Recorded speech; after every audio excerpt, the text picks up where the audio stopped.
Hi guys, welcome to NerdBuzz Computer Services, and today we're going to go over how to download the start bar for Windows 8 desktops, or for any Windows 8. For desktops it's a huge pain to work in tablet mode when you don't have touchscreen, so we're going to go on how to download the Windows 8 start bar.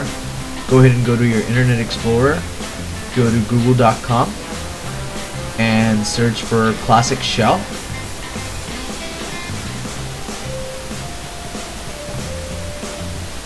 And once you go to the web page for Classic Shell, it's a freeware, so you might want to donate $1 or $2. That's how they work. If not, just click on download now. It should download automatically, but if for some reason it does not start, go ahead and click on the direct link. On the bottom, click on save as or save.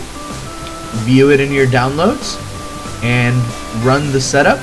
Once you run and install the setup, you should have a start bar just like I did. Thank you.